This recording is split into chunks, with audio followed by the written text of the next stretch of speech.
اعوذ باللہ من الشیطان الرجیم، بسم اللہ الرحمن الرحیم۔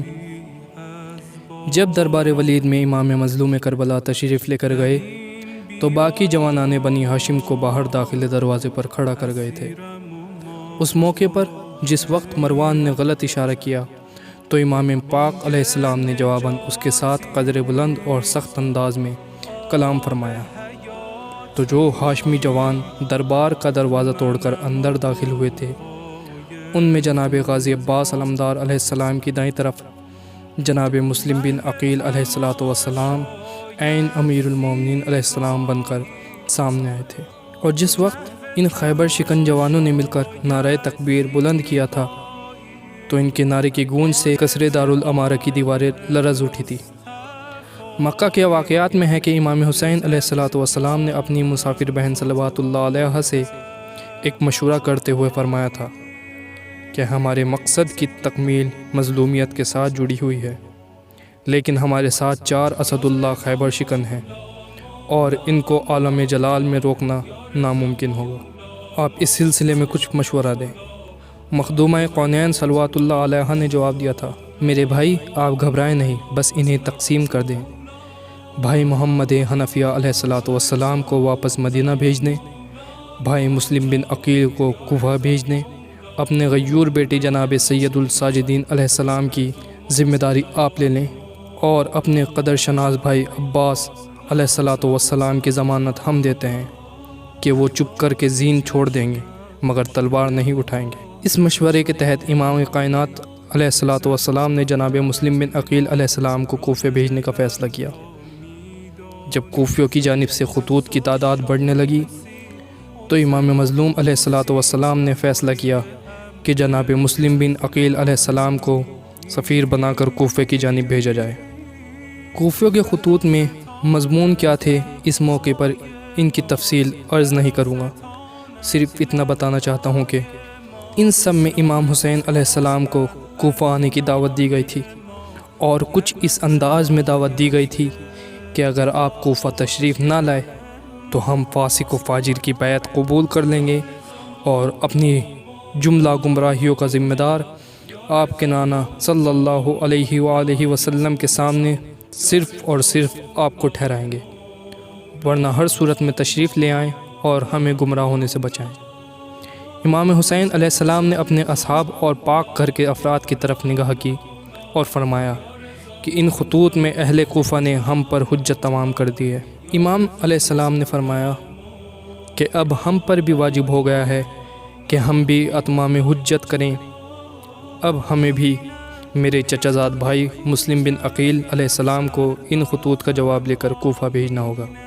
جناب مسلم بن عقیل کو یہ پتہ لگانا تھا کہ کوفے والے اپنی بات میں کتنے سچے ہیں، اور جو خطوط انہوں نے امام حسین علیہ السلام کو لکھے تھے تو کیا وہ امام علیہ السلام کی نصرت کے لیے تیار ہیں یا نہیں۔ 15 رمضان المبارک کو جناب مسلم مکے سے کوفے کے لیے روانہ ہوتے ہیں۔ 5 شوال سن 60 ہجری جناب مسلم رات کی تاریکی میں کوفے میں داخل ہوتے ہیں۔ امام کے خالص شیعہ کے گھر قیام فرماتے ہیں۔ جناب مسلم کے آنے کی خبر کوفے میں پھیلنے لگتی ہے، لوگ کثیر تعداد میں حضرت مسلم سے ملنے آتے ہیں اور آپ کے ہاتھوں پر بیعت کرتے ہیں۔ تاریخ میں ملتا ہے کہ 12,000 18,000 یا ابن کثیر کی روایت کے مطابق 40,000 لوگوں نے جناب مسلم کی بیعت کی۔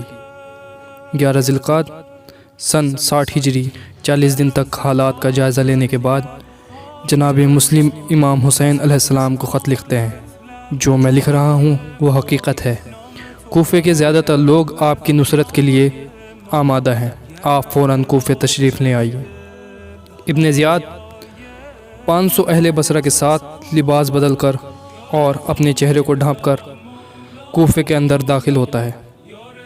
کوفے والوں نے سن رکھا تھا کہ امام حسین علیہ السلام آنے والے ہیں، لہٰذا عبید اللہ ابن زیاد کو دیکھ کر انہیں لگا کہ امام علیہ السلام کوفے تشریف لے آئے۔ ابن زیاد کے کوفے پہنچتے ہی کوفے کے حالات تیزی سے بدلنے لگے۔ اب تک جنہوں نے جناب مسلم کے ہاتھوں پر بیعت کی تھی اور ان کی نصرت و مدد کا وعدہ کیا تھا، وہ ابن زیاد کے خوف سے جناب مسلم کا ساتھ چھوڑنے لگے اگرچہ لوگوں نے جناب مسلم کا ساتھ چھوڑ دیا تھا، لیکن اس کے باوجود ابن زیاد کو جناب مسلم بن عقیل علیہ السلام اور ان کے اصحاب کا خوف اتنا تھا کہ وہ اپنے محل سے باہر نہیں نکلتا تھا۔ ابن زیاد نے اپنے سپاہیوں کو حکم دیا کہ مسجد کی اچھی طرح تلاشی لی جائے، کہیں مسلم مسجد میں نہ چھپے ہوں۔ جب ابن زیاد کے سپاہیوں نے مسجد کی اچھی طرح چھان بین کی، اس کے بعد ابن زیاد مسجد میں داخل ہوا۔ 8 ذی الحجہ سن 60 ہجری کو جناب مسلم 4000 افراد کے ساتھ قیام کے غرض سے کوفے سے باہر نکلتے ہیں۔ اسی اثنا میں ابن زیاد کے حکم پر جناب ہانی بن عروہ کو قید کر کے شہید کر دیا گیا۔ یہ خبر ملتے ہی لوگ دھیرے دھیرے آپ کا ساتھ چھوڑنے لگتے ہیں۔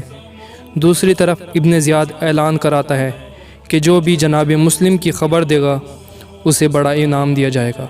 کوفے میں کوئی جائے پناہ نہ ہونے کی وجہ سے آپ کوفے کی گلیوں کا چکر کاٹتے رہے، یہاں تک کہ تھکن اور پیاس کی شدت کی وجہ سے آپ توہ نامی ایک خاتون کے گھر میں پناہ لیتے ہیں اور پوری رات عبادت میں مشغول رہتے ہیں۔ 9 ذی الحجہ سن 60 ہجری توہ کے بیٹے کی مخبری کی وجہ سے ابن زیاد کے بہت سے سپاہی توہ کے گھر کا محاصرہ کر لیتے ہیں۔ جناب مسلم توہ کے گھر سے باہر نکل کر دلیرانہ جنگ کرتے ہیں اور بہت سے دشمنوں کو واصل جہنم کر دیتے ہیں۔ آخرکار دھوکے اور فریب کے ذریعے آپ کو گرفتار کر کے ابن زیاد کے سامنے پیش کیا جاتا ہے۔ جناب مسلم کو بکر بن حمران احمری کے حوالے کیا جاتا ہے تاکہ وہ آپ کو دارالعمارت کی چھت پر لے جائے اور آپ کے سر کو قلم کر کے بدن نیچے زمین پر پھینک دے۔ جناب مسلم کو دارالعمارت کی چھت پر لے جایا گیا۔ آپ کی زبان پر تکبیر و تحلیل اور تسبیح جاری تھی۔ آپ محمد و آل محمد پر صلوات بھیج رہے تھے اور فرما رہے تھے، پروردگارا تو خود ہمارے اور اس قوم جفاکار و فریبکار کے درمیان حکم فرما جنہوں نے ہماری نصرت نہیں کی۔ لوگوں کی کثیر تعداد دارالعمارت کے نیچے سے یہ منظر دیکھ رہی تھی۔ جناب مسلم کو بازار کف شام کی جانب رک کر کے زمین پر بیٹھایا گیا اور آپ کے سر و تن میں جدائی کر دی گئی اور آپ کے جسم پاک کو دارالعمارت سے نیچے پھینک دیا گیا۔ نیچے کھڑے لوگ صرف تماشائی کی طرح یہ منظر دیکھ رہے تھے۔